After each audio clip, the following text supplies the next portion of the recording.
Dollar अब जहां पर है 300 से नीचे आ चुका है इंटरबैंक में और ओपन मार्केट में। मजीद मलिक बोस्तान साहब कहां तक नीचे जा सकता है और ये क्रैकडाउन कब तक जारी रह सकता है? देखो जी, ये इंशाल्लाह उम्मीद है 270 से बढ़ के 4 जुलाई को ये 270 था और बढ़ के ये गया 340 पे। और वापस अभी 300 से कम हो गया। आज प्री मार्केट में 295 और 298 की ट्रेड हो रहा है और इसका अगला टारगेट यही है, 270 में तो जाना ही जाना है इसने। लेकिन जो कल स्पेशल इन्वेस्टमेंट काउंसिल का इजलास हुआ है जिसमें फैसला किया कि डॉलर जब तक 250 का नहीं होगा ये क्रैकडाउन मुस्तकिल बुनियादों पर जारी रहेगा। और ये इसी तरह अगर जारी रहता है तो मैं समझता हूँ 250 तक बड़ा आसानी से चला जाएगा। और ये पाकिस्तान की इन्फ्लेशन कम होगा, इंटरेस्ट रेट कम होगा, कारोबार में इजाफा होगा। तो ये हमने चीफ ऑफ आर्मी स्टाफ आसम मनीष साहब से रिक्वेस्ट की थी। इस वक्त जो ब्लैक माफिया है पूरी मार्केट के मेशेस को, रुपए को, अजमास को इन्होंने जखीरा करके यरगमाल बनाया हुआ है और जब चाहते हैं किसी सट्टा करके चीज का रेट बढ़ा देते, चाकत सही। पैदा करते के खिलाफ क्रैकडाउन करे और उसका नतीजा आपके सामने आज अल्लाह का शुक्र है हर चीज की कीमतें कम हो रही हैं। आने वाले वक्त में जो जो डॉलर के रेट कम होगा और उसके साथ ही बिजली का, पेट्रोल का, हर चीज का रेट, इन्फ्लेशन कम होगा। और ये सारी मैं समझता हूँ क्रेडिट आर्मी चीफ हो जाता है जिन्होंने बर वक्त फैसला किया। मलिक, आपके ख्याल में जो एक्शन अब लिया गया है वो आज से 16 माह पहले भी हुकूमत ले सकती थी? एफआईए वही एफआईए है, बॉर्डर पे मौजूद कस्टम्स वही कस्टम्स है, कोई तब्दीली नहीं हुई। सिर्फ एक जिसे कहते हैं पॉलिटिकल गवर्नमेंट से इंटरिम गवर्नमेंट का ट्रांजिशन हमने देखा, लेकिन अब कारकर्दगी में जमीन आसमान का फर्क हमें नजर आ रहा है उसी एफआईए और कस्टम्स से। आप कैसे देखते हैं इस क्रैकडाउन को? देखिए, पहली बात तो ये है कि हमें ओपन मार्केट और इंटरबैंक मार्केट में एक तो तफरीक करना और तफरीक को सामने रखना बड़ा जरूरी है। जिस मार्केट की आप बात कर रहे हैं जहां से डॉलर स्मगल होता है वो ओपन मार्केट है। इंटरबैंक मार्केट से कोई डॉलर स्मगल होने का कोई चांस नहीं होगा। जो ओपन मार्केट है वो कोई 25-30 मिलियन डॉलर से रोजाना की ज्यादा बड़ी मार्केट नहीं है।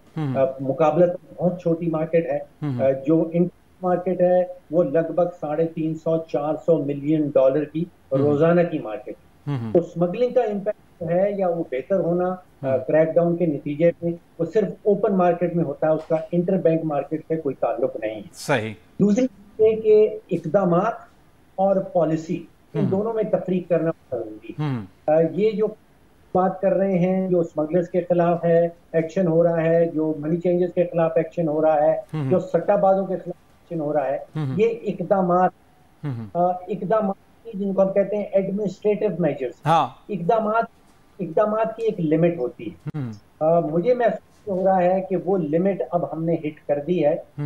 इसके नतीजे में हमने देखा कि 25-26 रुपया जो है उसकी डॉलर के सामने मजबूत हो गई है। लेकिन मुझे महसूस ये हो रहा है वो आउटर लिमिट जो है।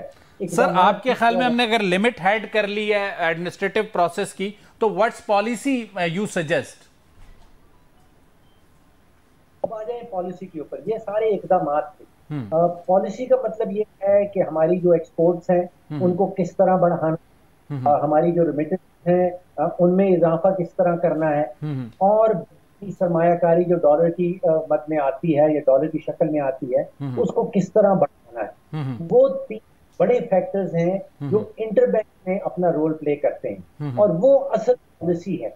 वो इकदाम नहीं है, वो पॉलिसी है। अभी तक जो हमें नजर आया है वो इकदामात की शक्ल में नजर आया है। कि हम ये देखते थे कि गुज़िश्ता जो अफगान रिजीम थी उसके मुतालिक हम ये कहते थे और बड़े ओपनली कहते थे कि अफगानिस्तान या काबुल में इंडियन इन्फ्लुएंस ज़्यादा है, अमेरिकन इन्फ्लुएंस ज़्यादा है और वो पाकिस्तान के लिए कोई अच्छे रवैये नहीं रखते और उनके बयानात भी वैसे ही होते थे। फॉल ऑफ काबुल के बाद एक उम्मीद थी कि अफगानिस्तान में हालात बदलेंगे, काबुल की जो गवर्नमेंट है उसका मौक़िफ़ बदलेगा, लेकिन अभी तक हमें सिर्फ हल्के फुल्की मौसीकी के अलावा जो इकदामात करने की ज़रूरत है वो नज़र नहीं आते। खासकर अगर रिसेंट जो वाक़यात हैं, चाहे वो चित्राल के हों या खैबर पख्तूनख्वा में कुछ वाक़यात हों, जिनमें वाज़े तौर पे नज़र आता है कि अफगान सरजमीन पाकिस्तान के खिलाफ इस्तेमाल हो रही है।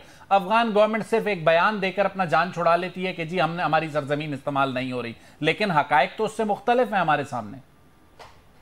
जी बिल्कुल, मेरे ख्याल में हम अफगानों के साथ रह रहे हैं और हमें किसी खुशफहमी में और अफगानों से कोई उम्मीद नहीं रखनी चाहिए, चाहे वो अच्छे हो या बुरे हो। हम कहते हैं ये गरीब लोग हैं, बस ठीक है ये रहें अपने मुल्क में। इनकी न्यूसेंस वैल्यू बहुत है, इनकी पॉजिटिव वैल्यू कोई नहीं है। हम जो भी इनके लिए करते रहे हैं, या एक हमारी किस्मत है कि हमारा अफगानिस्तान के साथ इतना बड़ा बॉर्डर है, ये हमारी बदकिस्मती है। और जो कुछ भी हम कर सके, क्योंकि हम एक तहजीब तमद्दन का ख्याल रखते हैं, वो यहाँ पर होते हैं तो हम उनका ख्याल रखते हैं। हम कहते हैं कि ये बुरे लोग हैं लेकिन भूखे लोग हैं। सही। इसको खाना खिलाओ। अगर होटल वाला खाना खिलाता है और वो कहता है कि इसके पैसे, तो वो कभी कहते हैं पैसे नहीं है, तो उसको कहते हैं कि अच्छा ठीक है चलो रास्ता पकड़ो। अभी जिसको हम कहते हैं कि पाकिस्तान से गंदम स्मगल हो रही है या पाकिस्तान से चीनी स्मगल हो रही है, हम इसको स्मगलिंग कहते हैं। इसको हम एक्सपोर्ट में नहीं बदल सकते। यानी कि अगर पाकिस्तान में इनफ गंदम हम उगाने के काबिल रहते हैं, अगर हमारे पास चीनी उगा सकते हैं, तो फिर हम इसको स्मगलिंग की जगह इसको ऑफिशियल ट्रेड करार दे दें, और उससे फिर आपके जो है वो तिजारत की फिगर्स बढ़ने लगेंगी। इसी तरह इंडिया के साथ जो तिजारत है स्मगलिंग की जगह सारी ऑफिशियल होनी चाहिए। मैं तो बुनियादी तौर पे ये समझ नहीं पाता कि जब पाकिस्तान से चीनी अफगानिस्तान जाती है तो हम उसको स्मगलिंग क्यों कहते हैं। जब पाकिस्तान से कपड़ा बिका जाता है तो उसको तो हम एक्सपोर्ट कहते हैं, तो इसको भी हमें एक्सपोर्ट बना देना चाहिए, और तिजारत जो है वो अफगानिस्तान और पाकिस्तान के दरमियान जो है उसको खुला छोड़ देना चाहिए, और एक्सपोर्ट और इंपोर्ट कहना चाहिए बजाय स्मगलिंग के।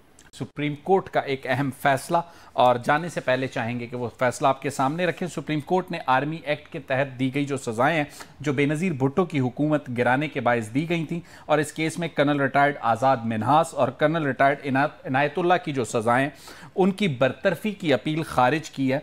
सुप्रीम कोर्ट का आज का ये फैसला एक बड़ा वाज़े पैगाम देता है, और ये पैगाम उन शरपसंद कुव्वतों के लिए है जो ये कहते हैं कि आर्मी एक्ट के तहत जो फैसले किए जाते हैं वो बुनियादी इंसानी हुकूक के ख़िलाफ़ हैं, या जो उनके जो कवानीन के प्रोसीजर्स हैं वो पूरे नहीं किए जाते। आज सुप्रीम कोर्ट ने एक मोहर सख्त की है कि आर्मी एक्ट के तहत जो फैसले किए गए उसमें तमाम जो कानूनी लवाजमात थे वो पूरे किए गए, और उसके बाद ये सज़ाएं दी गई हैं। और इन सज़ाओं को बरकरार रखकर सुप्रीम कोर्ट ने इस बात पर आज मोहर सख्त की है कि आर्मी एक्ट के तहत जो सज़ाएं दी जाती हैं वो प्रोसीजर कंप्लीट करके दी जाती हैं। बात दरअसल ये है कि यहाँ पर पिछले 3 साल से जिस तरह बाबर आजम कप्तानी कर रहे हैं, पाकिस्तान में इस वक्त मातम है। पाकिस्तान में इस वक्त सफ़े मातम बिछी हुई है। भारत के खिलाफ 228 रन की शिकस्त पर और इंटरनेशनल क्रिकेट काउंसिल ने उनको प्लेयर ऑफ द मंथ का अवार्ड दे दिया। भाई ऐसे प्लेयर ऑफ द मंथ के अवार्ड को ले जाकर हमने ओएलएक्स के ऊपर देखना है। अच्छा, इसमें याया एक चीज है, बाबर एक बहुत अच्छे बैट्समैन हो सकते हैं, जैसे हिंदुस्तान में हमने देखा विराट कोहली एक अच्छे बैट्समैन थे,